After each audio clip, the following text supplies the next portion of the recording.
ലേലകേന്ദ്രങ്ങളിൽ വ്യാപാരികളുടെ റീപൂളിംഗ് നിയന്ത്രിച്ച spices board ഉത്തരവിനെതിരെ ഒരു വ്യാപാരി സംഘടന ഹൈക്കോടതിയിൽ നൽകിയ കേസ് ജൂലൈ 8 മാറ്റിവെച്ചു. ഇടുക്കി ലൈവ് വാർത്തകൾ നിങ്ങൾക്കായി അവതരിപ്പിക്കുന്നത് fashion heels, Puliyanmala road, Kattappana.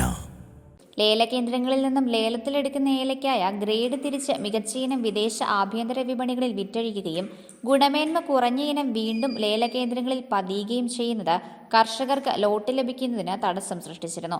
തുടർന്ന് കർഷകർ മുൻപ് ആവശ്യപ്പെട്ടിട്ടുള്ള വ്യാപാരികളുടെ റീപൂളിംഗ് അവസാനിപ്പിക്കണമെന്ന ആവശ്യവുമായി വീണ്ടും രംഗത്തെത്തിയത്.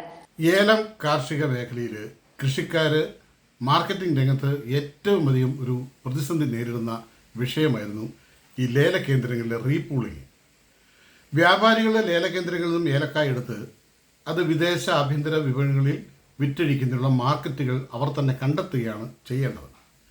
എന്നാൽ ഗുണമേന്മയേറിയ നല്ല ഇനം ഗ്രേഡ് ചെയ്ത് അങ്ങനെ വിറ്റഴിക്കുകയും ഗുണമേന്മ കുറഞ്ഞവ വീണ്ടും ലേലകേന്ദ്രങ്ങളിലേക്ക് എത്തിക്കുകയും ചെയ്യുന്ന ഒരു പ്രവണത കാലാകാലങ്ങളിലായി തുടർന്നുകൊണ്ടിരിക്കുകയാണ്.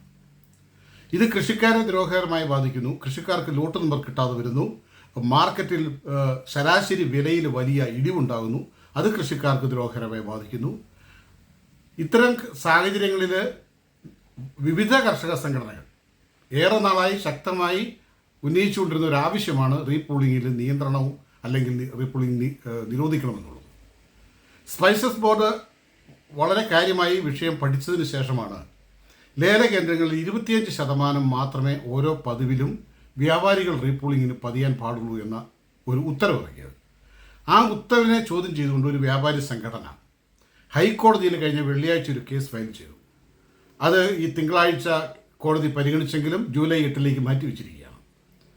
വ്യാപാരികൾ മനസ്സിലാക്കേണ്ടത് കൃഷിക്കാരുടെ അവകാശമാണ് ലേലകേന്ദ്രങ്ങളിൽ ഏലക്ക കൊണ്ടുവരാനും അവിടെ നിന്ന് വിൽക്കാനും. വ്യാപാരികൾ അവിടെ നിന്ന് എടുക്കുന്ന ഏലക്ക മറ്റു വിപണികളിൽ കൊണ്ട് വിൽക്കുന്നതിന് പകരം ഈ മാർക്കറ്റ് മുഴുവൻ ഇടിച്ച് കൃഷിക്കാരെ ദ്രോഹിക്കാനുള്ളൊരു നീക്കവുമായി മുന്നോട്ട് പോയാൽ അത് വ്യാപാരി കർഷക ബന്ധങ്ങളിൽ വലിയ ഉലച്ചിലുകൾക്ക് കാരണമാകും. കൃഷിക്കാർക്ക് ഈ കൃഷി മാത്രമാണ് വരുമാന മാർഗം. അതുകൊണ്ട് അവരെ തളർത്തുന്ന ഈ സമീപനത്തിൽ നിന്ന് വ്യാപാരി സംഘടന പിന്മാറണം. റീപൂളിംഗ് കർശനമായി നിയന്ത്രിച്ചുകൊണ്ടുള്ള ഉത്തരവ് വീണ്ടും കോടതിയിൽ പുനഃസ്ഥാപിച്ച് കിട്ടുന്നതിന് വേണ്ടുന്ന നടപടികൾ സ്പൈസസ് ബോർഡ് സ്വീകരിക്കണം. അല്ലാത്തപക്ഷം വലിയ കാർഷിക പ്രക്ഷോഭങ്ങൾക്ക് ഇത് വഴിയൊരുക്കും. ഇവ പരിഗണിച്ചുകൊണ്ടാണ് സ്പൈസസ് ബോർഡ് ഓരോ ലേലത്തിലും പതിയപ്പെടുന്ന ഏലക്കായുടെ 25% മാത്രമേ വ്യാപാരികളുടെ റീപൂളിംഗ് വഴി എത്തുന്നുള്ളൂ എന്ന് ഉറപ്പുവരുത്താൻ ലേലകേന്ദ്രങ്ങൾക്ക് നിർദ്ദേശം നൽകിയത്. ഇതിനെ ചോദ്യം ചെയ്തുകൊണ്ടാണ് ഒരു വ്യാപാരി സംഘടന ഹൈക്കോടതിയിൽ കേസ് ഫയൽ ചെയ്തത്. ഏലം കർഷകരുടെ കാർഷികോൽപ്പന്നം വിറ്റഴിക്കുന്നതിനുള്ള സാഹചര്യം ഒരുക്കുന്നതിനാണ് സ്പൈസസ് ബോർഡ് ലേല സംവിധാനം ഏർപ്പെടുത്തിയിട്ടുള്ളത്. എന്നാൽ ലേല ഏജൻസികൾ തന്നെ വൻകിട വ്യാപാരികളായി മാറി കർഷകരെ ചൂഷണം ചെയ്യുകയാണ്. ചില വ്യാപാരികൾ ചെറിയ അളവിലുള്ള ഭൂരേഖകൾ സമർപ്പിച്ച് ഏലം രജിസ്ട്രേഷൻ സമ്പാദിച്ച് വലിയ അളവിൽ ഏലക്ക ലേലകേന്ദ്രങ്ങളിൽ പതിഞ്ഞ് കള്ളപ്പണം വെളുപ്പിക്കുന്നതായും ആരോപണം ഉയരുന്നുണ്ട്. ഏലം കർഷകരെ ചൂഷണം ചെയ്യുന്ന ഇത്തരം നടപടികളിൽ നിന്നും വ്യാപാരി സംഘടനകളും വ്യാപാരികളും പിന്മാറിയില്ലെങ്കിൽ കേന്ദ്ര സർക്കാരിനും GST വിഭാഗത്തിനുമടക്കം പരാതി നൽകാനാണ് കർഷകരുടെ നീക്കം. Idukki live news, Nedumkandam.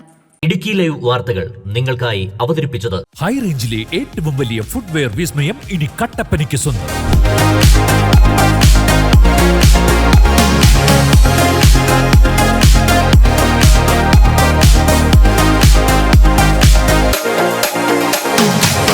Fashion heels, അതിവിശാലമായ ഷോറൂം, ബ്രാൻഡഡ് കമ്പനികളുടെ അതിവിപുലമായ കളക്ഷൻസ്.